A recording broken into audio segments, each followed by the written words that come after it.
kebenaran firman Kristus yang kami baca.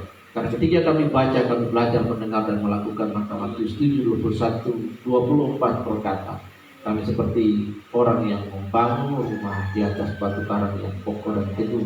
Jika datang badai dan persoalan melanda rumah itu tetap kokoh karena dasarnya adalah Kristus Yesus sebagai pokok juru selamat dan pokok iman Kristen kita.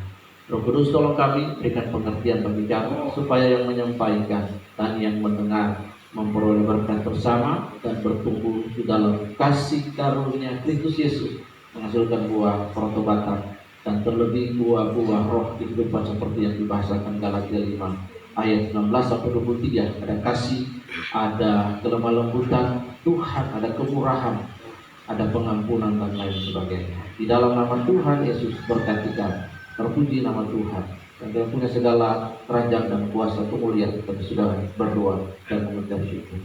Amin. Silakan duduk Bapak Ibu Saudara yang berkati oleh Tuhan. Shalom. Pertama-tama terima kasih buat hambanya di tempat ini. Memang seharusnya seperti beginilah kasih di antara sesama gereja sebagai tubuh Kristus. Bapak Ibu Saudara, ya. Organisasi hanya membuat kita supaya kita tertib dan teratur, tetapi hukum Kristus adalah kita satu dengan yang lain di dalam Kristus. Nah, Bapak Ibu Saudara yang dirahmati oleh kasih karunia Tuhan, sudah 1 tahun lebih pandemi COVID terjadi di bangsa ini, Bapak Ibu Saudara yang dirahmati. Ini kehidupan berubah, Bapak Ibu. Itu pandemi COVID. Dan kita sudah 1 tahun lebih pandemi COVID ini belum secara officially itu di-announcing oleh pemerintah bahwa COVID ini berakhir, Bapak Ibu. Sudah 1 tahun kita ada dalam COVID. Bapak Ibu, dalam 1 tahun ini saya mempercayai bahwa pemeliharaan Allah itu sempurna atas kehidupan kita. Providensi Allah hebat atas kita. Pertanyaannya, tapi Pak Pendeta, ada orang Kristen juga yang mati. Ya, kematian menjadi sebuah realita hidup yang tidak bisa dihindari oleh siapapun. Orang yang percaya dalam Kristus, dia mati di dalam Tuhan, maka dia mendapat pengharapan eskatologinya bersama-sama dengan Kristus Yesus di surga. Bapak Ibu Saudara yang dirahmati oleh kasih karunia, semua kita akan antri menuju kematian. Kematian adalah sebuah realita daripada kejatuhan manusia dalam dosa dan tidak bisa dihindari siapapun. Karena itu bagaimana kita mempersiapkan diri kita. Kita bersyukur bahwa di dalam masa-masa pandemi untuk menguatkan iman dan pengharapan kita kepada Yesus Kristus di tengah-tengah pandemi COVID yang masih ada ini. All of us still facing pandemic COVID in this nation. Bapak Ibu yang dirahmati Tuhan.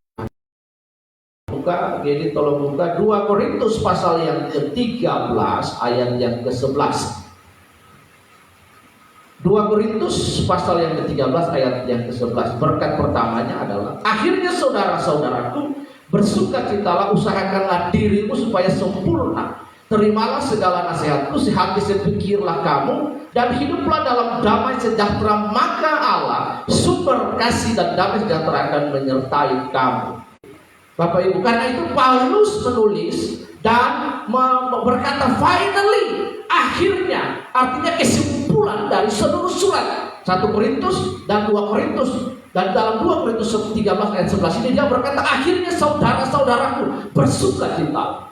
Dia berkata, finally my brother and sister in Christ returns. Dia berkata bahwa saudara-saudaraku, artinya dia memanggil sebutan brother kepada jemaat di Korintus. Itu artinya ada sebuah kedekatan, friendship. Ada sebuah relasi yang deeply relationship between Paul as the founder of the Corinthians with the people that he pastoring. Bapak Ibu Saudara yang dirahmati oleh kasih karunia Tuhan, dia berkata akhirnya saudara-saudara, kesimpulan dari surat yang dia tulis, dia berkata, come on, bersukacitalah saudara-saudaraku. Apapun persoalan hidup, penderitaan dan perasaan apapun yang kita hadapi. Bahkan di dalam Filipi dia juga nanti mengulang, dia berkata bersukacitalah dalam segala keadaan. Katakan amin. Dalam segala waktu, apapun mau COVID ke mau apa ke, kita tetap bersukacita, tidak terbatas oleh ruang gerak tempat. Kita juga tidak tergantung oleh perasaan. Itu sebuah attitude yang Paulus seberangkan bagi kita. Bersuka cita. Yang kedua, dia berkata, usahakanlah dirimu supaya sempurna. Kata sempurna artinya teleios, sempurna.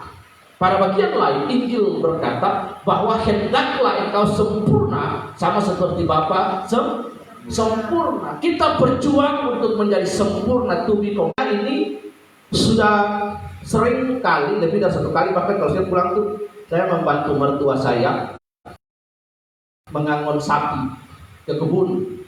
Saya pernah dengan istri, saya pernah dengan motor RQ itu bawa kulit coklat di belakang, saya naik gunung, saya terjungkal, tidak ada orang lihat saya. Iya, sampai istri bantu angkat sedikit depan, bawa Nesparu lagi. Jadi saya melihat dia situ, dia orang Bali itu ada 3 prinsip dalam mengangon, Bapak Ibu dengar baik. Yang pertama asa. Bapak Ibu lihat bagaimana gembala di tempat ini asa punya. Ini yang penting. Karena itu Bapak Ibu, ketaatan tadi saya mulai dengan doa jemaat di Philadelphia. Dalam kesederhanaan mereka, kita beribadah itu bukan untuk merasakan bagaimana AC, bagaimana penataan ruangan, ya, bagaimana WL tampil dengan ciamik, amin. Bagaimana bahwa pendetanya berkhotbah dengan lelucon supaya jemaat tertawa dan terhibur di situ. Enggak, tapi bagaimana relasi di situ, asa, asi dan asu. Ada sudah pernah mengembalakan, paham sekali. Saya melihat mertua kasih mandi. Baru seumur hidup saya ada di Bali ini, baru saya tahu ternyata sapi itu dikasih air itu kasih garam. Karena mertua bawa garam 1 karung ke kebun, dia taruh di kebun. Baru saya lihat dia ambil air 1 ember besar sekali. Dia ambil garam itu 1 gayung, dia taruh, disuruh kocok. Dia bilang, Pak, kenapa minum garam? Dia supaya sehat. Memang begitu kan? Iya. Ternyata sapi yang hidup di pinggir pantai di Perancak sana sehat-sehat. Jadi asa, asi dan asu, Bapak Ibu, menjadi gembala itu tidak gampang. Karena itu Bapak Ibu, taatlah di mana tempat engkau wilayah, tidak gampang. Taatlah di situ karena engkau berhubungan dengan Tuhan. Jangan melihat situasi dan kondisi dan diajak oleh siapapun. Hormatilah orang yang membimbingmu dan mendidikmu dalam hal-hal rohani dan membawamu dalam pergumulan. Itu Bapak Ibu. Dia situ dia katakan, usahakanlah dirimu sempurna, terimalah segala nasihatku. Dan yang berikut, sehati sepikirlah kamu dan hiduplah dalam damai sejahtera. Ini adalah Alkitab berkata, berbahagialah orang yang membawa damai karena mereka akan disebut anak Allah. Mengapa demikian? Karena gelar atau atribut yang disandang oleh Kristus itu adalah Prince of Peace, Raja Damai. Jadi kalau kita nggak bawa damai, susah. Harus membawa damai. Ini adalah pesan pertama Bapak Ibu dari surat Korintus. Apa pesannya? Kita tetap bersuka cita. Kita mengusahakan diri kita sempurna. Kita berjuang. Setelah kita bertobat, maka harus ada buah pertobatan. Ada buah pertobatan, ada buah roh yang dihasilkan dari hidup kita.